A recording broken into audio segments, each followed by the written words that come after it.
So it finally happened, you guys.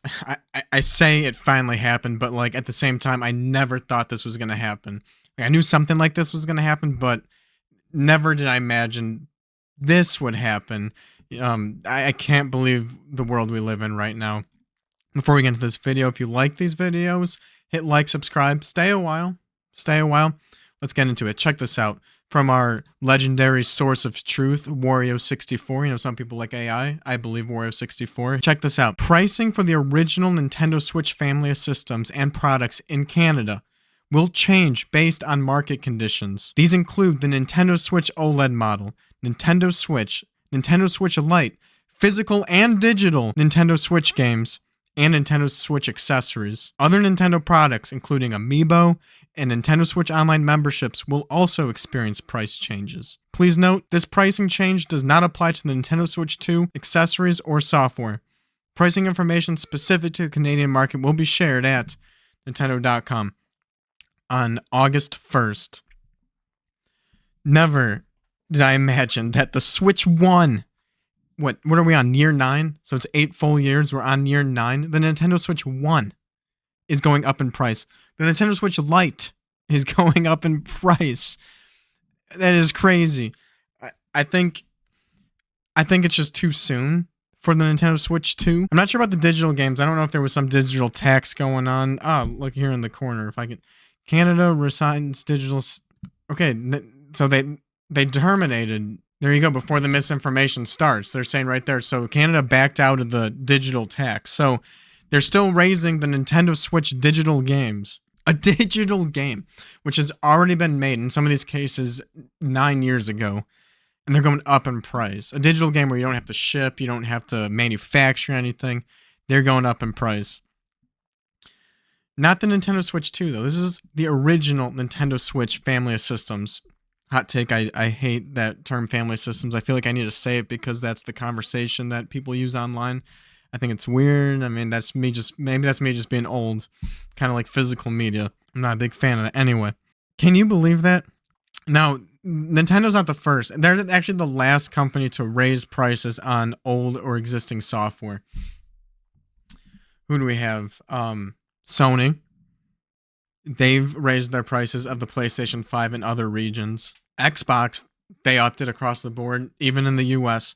That's the big thing here. The US is not immune from these price raises. They're probably going to be last to experience the price raises because it's just such a big and important market.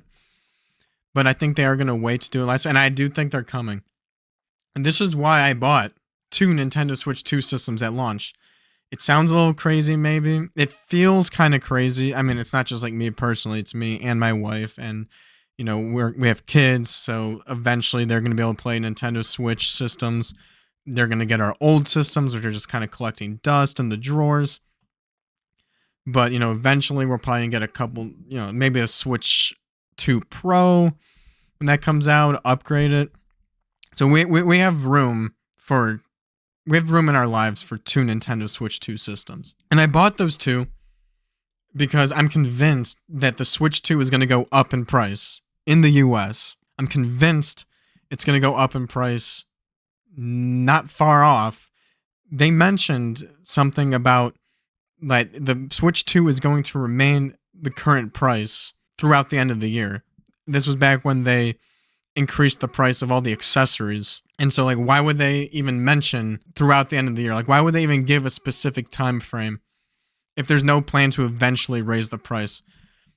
Trade talk, tariffs, I don't know, I don't care, it doesn't matter because at this point, the narrative's already out there. I come from a day where video games would go down in price. You know, you wouldn't buy a game the day it comes out. You waited till the player choice, the greatest hit, the platinum hit came out. You buy it for $20. And I know with the PlayStation 3, I was huge into the Xbox 360. I skipped out pretty much on the PS3. I mean, I was like a poor high school student and became a poor college student. I bought that George Foreman PlayStation 3 for $200 because I was waiting. It's going to go down in price. It's going to go down in price. Now it's the opposite. Xbox went up in price. PlayStation's going up in prices in the regions that they feel like they can get away with it. And soon that's probably going to come to the US too. The Switch 2 is going to come to the US. Canada's experiencing the Switch 1. It's crazy. And like I almost like respect the balls that Nintendo's doing on this, because you know what this is like targeting? Like this is who's buying Switch 1s right now? Who's buying Switch 1s? The only people buying Switch 1s are non-gamer parents buying it for their, fresh 5-year-old child. Their kid just turned 5. They need something to entertain themselves. The Switch 2 is the cheapest of the big 3 consoles. You got Switch, PlayStation, and Xbox. It's the cheapest, but it's $450. That's US, Canada. I don't know the exact number in Canada. Whatever, it's more. $450 is a lot of money. Especially for a kid, especially for a 5-year-old kid. My kids, when they turn 5, are going to get the Switch 1. The old Switch 1s to play with. That's all they need.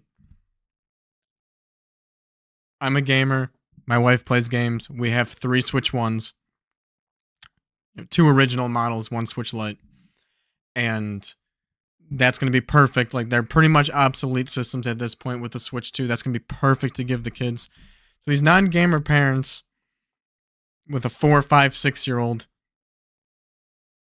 even, so we're going to use US prices. Nintendo Switch, $300. Switch 2 is $450. Even if they raise, they have the ability now with that floor set, like they can raise the price of that Switch 1 from $300 to $320. They haven't given the details of the price. It's August 1st. They can raise that from $300 to $320. Like they are absolutely in the position to do that. And with 8 years in, like there's the market for Switch 2 sales is very small. It's very specific. And with the other options being $450 as like the lowest option, you get like handheld PCs. And that's the benefit of the Switch, is it's like a tablet. You know, when you get to young kids, it's the modern day Game Boy. That's the device. It's not as accessible to the internet as an iPad. That's why I like the Switch in terms of giving it to my kids. It's a lot easier for me to regulate what they're experiencing on it versus like if they had just full access to YouTube Kids. Nintendo's in the position where they can absolutely raise the price from $300 to say $320. It doesn't say the specifics of the price raise. That's coming out August 1st.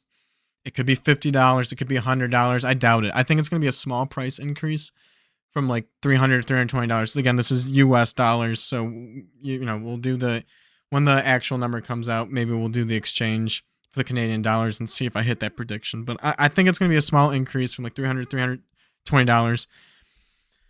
Maybe that's aggressive. Maybe I'm just being way too optimistic there, and like the Switch Lite is going to be $200 to $220.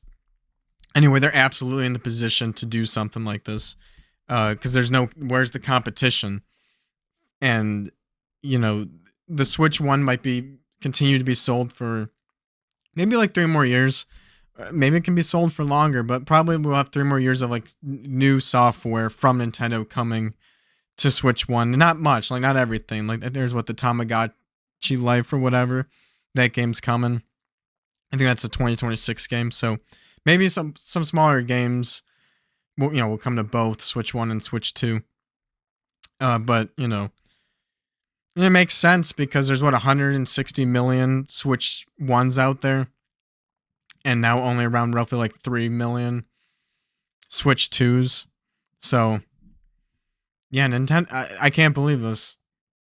I believe that the Switch 2 was going to go up in price because of like the tariff situation, but the Switch 1, I absolutely thought they were going to lower the price of the Switch 1. Like, I come from the time where you lower the price of the console so you can sell more software. And that's what I don't get with this digital age.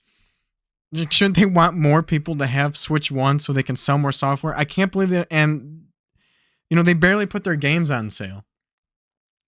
Their games, like Mario Odyssey right now, is 8 years old. It's on sale for like $40 during the summer sale right now. And I can't believe they don't drop that game to like $20. What is it? Around like, has it cracked? It cracked like 20 million sales. I don't think it's cracked 30. Maybe it has. I should fact check that. It's somewhere around like 20 to 30 million. Like they've gotten a lot of Mario Odyssey sales, and it's a digital game. Like that's the benefit of digital. Just why not drop the price? Why not drop the price on the digital game and sell more copies? Get the IP in more people's hands. they're on a very consistent schedule of releasing one first party game per month. They've been like this for years. I admire that about Nintendo. They have so many games that like aren't even big hits. Like what was it? That Detective Club, like Emio, that visual novel. I played the demo for it and I kind of wanted to get it, but for $60, no. But if that thing drops down to like $20, $15, $20, like I might pick that up. Or Advance Wars collection. Drop that down to $20. I might pick that up. If they drop 5 games like that down to $20, I might pick them up. They might get $100 out of me. But they keep the prices at $60 and they're getting nothing out of me.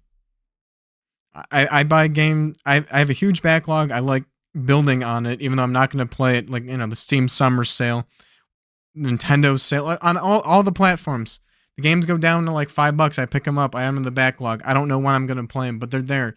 And sometimes I'm in the mood to look through games I have in my backlog and just kind of like, you know, what's speaking to me at the moment. I love doing that. I have like the same games on multiple platforms because of that. Because I forget what I own. I buy it for like $1, $2, whatever. And they're raising the price of the digital games. That is insane to me. Wild. The Switch 1's going up in price in Canada. Is it going to go up in price in other regions? I don't know. But this is a crazy, crazy sign. What do you guys think of this situation? Please leave a comment below. Let's discuss about this. Like, am I missing something? Am I missing something with the Canada thing? There's that tweet with before the misinformation starts. It seems like that this isn't something with the trade talks. Maybe it is, but I don't know. It's not good. They're not changing the price of the Switch 2 yet. I don't know. Maybe it's because it's just they want to get more Switch 2s out there, and they don't need to get more Switch 1s. They want Switch 2s out there because that's the future. Switch 1s, I think, are a very specific market right now. It's very small. And because of that small target audience who are potential buyers for original Switch family system hardware, I think they can get away with it. As a consumer, that's not good. As an investor, that's like, I don't know. I feel like I respect it in a way that they have the balls to do this. Man, they're even going to increase the Nintendo Switch Online membership. That's crazy. Like these online digital memberships, which are like basically nothing. It's like arbitrary, like made up money, made up prices in a way. I don't know. What do you guys think? Let me know. I'll see you in the next video.